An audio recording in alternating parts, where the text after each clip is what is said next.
Katie Clancy, Chief House Hawker for the Cape House at William Ravis. And I'm Sarah Lapsley Martin of Team Martin Lapsley at Kinlan Grover Real Estate. And this is What's Good Cape Cod, where we show you the Cape through the eyes of a couple of locals.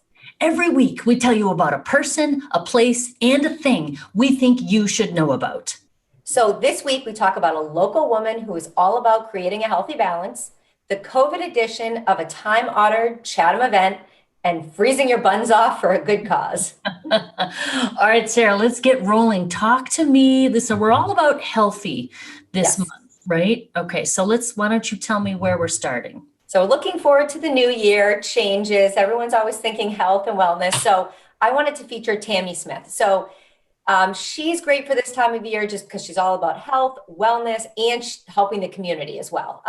She's a certified weight loss consultant, personal trainer, and a group exercise instructor. I actually met her at a local gym here. I used to take her spin classes, which I need to get back to, but that's a whole nother story. But she is amazing. So she is so motivating and fun and really makes you want to show up to the class, try your best. The thing I really liked that she did at the gyms, that she hosted these clean eating weight loss groups. So you could make your own plan, or, if someone wanted to try a Whole30 or something like that. It was an amazing group and just great to learn from her, a professional, and she kept us accountable. And she really has so much enthusiasm and devotion to helping others in their fitness journey, which is something you need when you're starting out and trying to do this. You need someone in your corner to really absolutely. What is she doing now? So now she's doing, she is still doing groups, but they're now virtual. So you can, check her out online. But she's doing these virtual groups, which is awesome that she's still able to do that. Her website is Creating a Healthy Balance, which I really just love that because life's all about balance. Mm-hmm.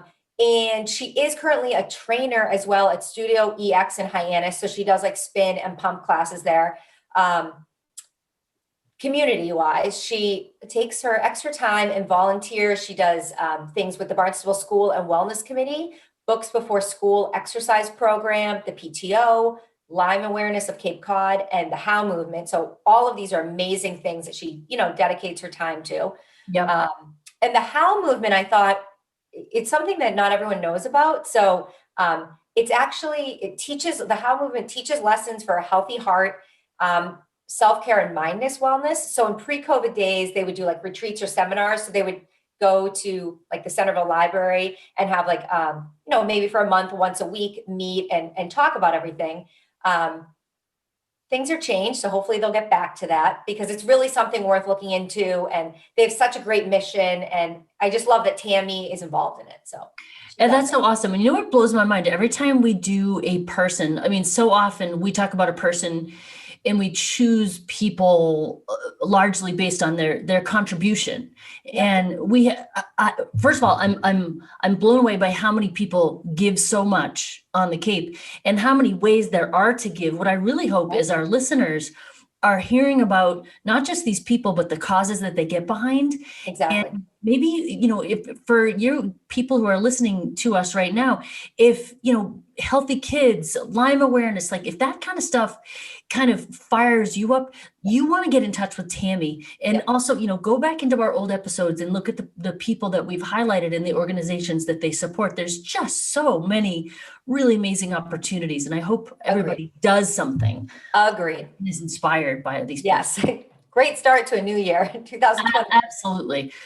Speaking of New Year, so Chatham First Night. Chatham First Night is a time-honored tradition in Chatham. Everybody, from Chatham, not from Chatham, people who have summer houses in Chatham, everybody goes there for first night, and it's a huge event, and you buy buttons and you're all crowded in the street and people are all over you, and you could imagine that's not happening that way this weird, right?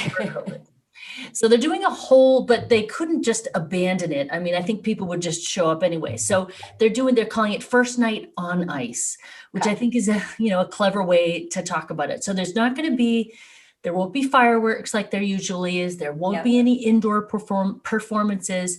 There won't be so the noise parade was one of my favorite ones. And the town photo where everybody crowds together in front of the lighthouse won't be happening. However, they have reimagined it in some really cool ways. So while there won't be the traditional noise parade, where like I would take my kids and you get like pots and pans and like horns and anything that makes noise and just raise a holy heck at like 6:00 p.m. I was looking forward to taking Liv this year because she's like finally at the age that she would be psyched on it. But we'll do virtual this year. She'll be into it next year, don't you? Well, here's what they're doing this year. Instead of the noise parade, they're doing a car noise parade, which I would imagine they're probably going to go hog wild with that. I'm picturing first responders, crazy horns, decorating, whatever you have that's, right? Like take the roof off, get up there with your pots and pans. It'll still happen.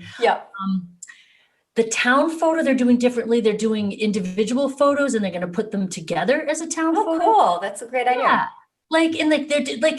They will have ice sculpture displays. They're going to have some virtual performances and they're doing a kids scavenger hunt, like a photo scavenger hunt, which you can do anytime.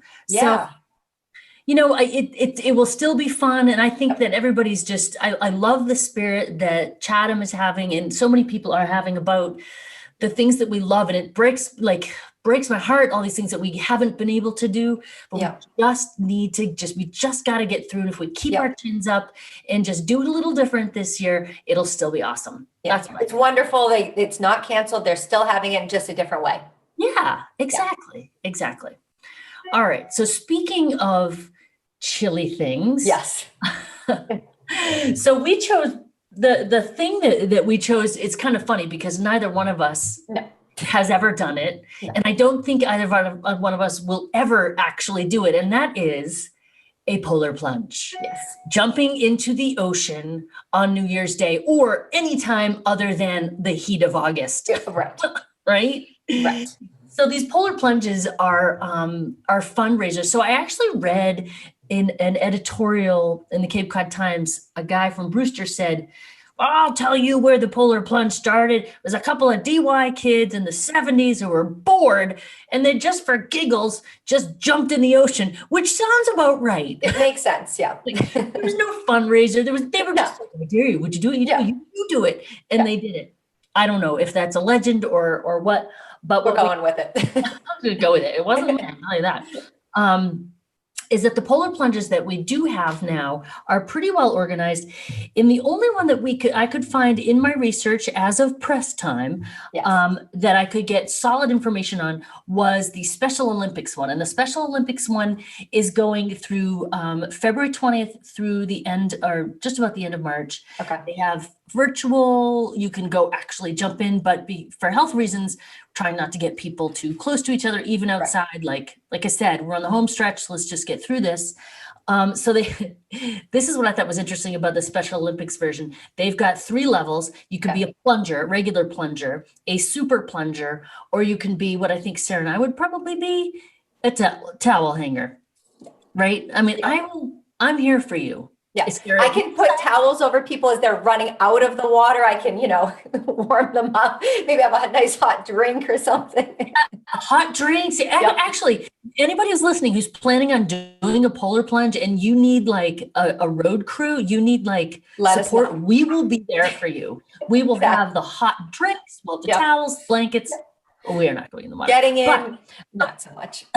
But good for them. I love people that do it. And I think it's amazing. It is, and it's crazy, and it's kind of a fun thing. All those things that people will do for fundraising. So I'm going to list out at least 6 polar plunges that we know have been traditional polar plunges in the past.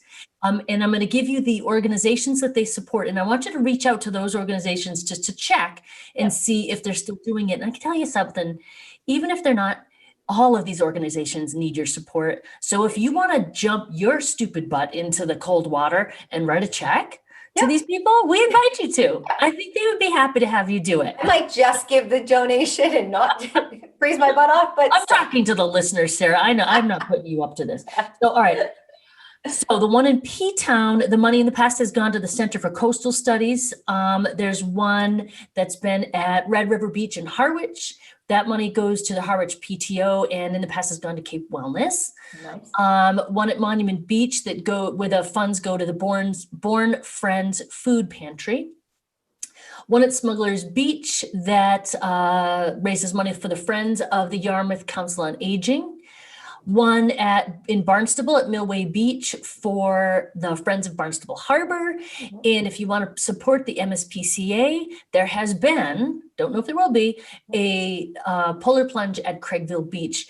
And Sarah and I were also talking, we know there's one in Dennis as well. Yeah. There has been one at Corporation Beach. Yeah. I don't know where the money goes to. If you know where the money goes to, anybody on there, and you want to let us know, we'll pump it up about the Dennis polar plunge. So let us know. Crazy people. Yes. Anyway, all right. So that's it. That's all of what's good at Cape Cod. Now you know. So keep following us. And before you know, you'll know Cape Cod like we know Cape Cod.